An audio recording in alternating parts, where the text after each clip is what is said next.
How can you avoid a big US tax risk? If you're investing in American stocks and living overseas, you might be taking a big risk. And I'm going to talk more about that on today's video. And before doing that, go over to adam5.com, especially if you're an expat or a high net wealth individual, and see how I can help you. Now, a lot of people all around the world invest in US stocks, ETFs, and funds. But there's two problems with this.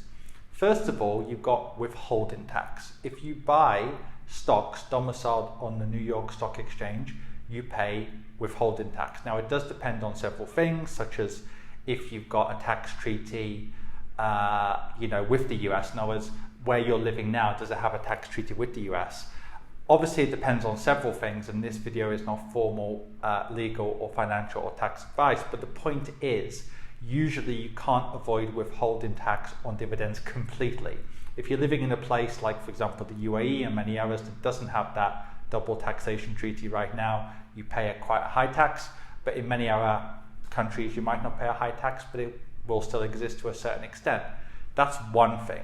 Then a second thing is, believe it or not, if you own a lot of assets like ETFs and stocks in the US, you face a US estate tax risk. You could potentially pay up to 40% of your assets as inheritance tax, or your beneficiaries, your children or grandchildren or whatever, could potentially pay that.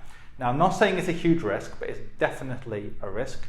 If you Google this subject, you'll see many law firms and taxation firms bringing up this risk. Now, the question is, though, how can you avoid this particular risk? The easiest way to avoid this risk is actually not only obviously to not focus on dividend paying stocks if you really want to buy individual stocks. Let's say you buy Amazon or Berkshire Hathaway, of course, that reduces or eliminates the first risk because they don't pay dividends, or they very seldom have in their history.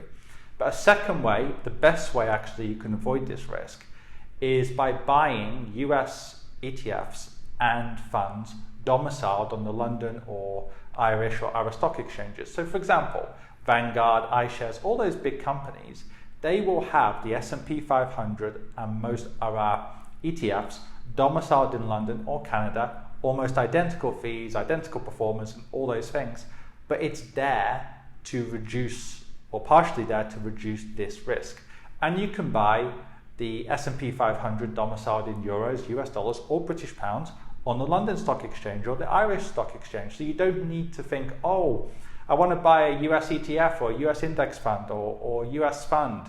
I need to buy it in New York or whatever. No, you don't. You can just buy it on a non-US stock exchange, and that will actually deal with the second risk in particular that we spoke about.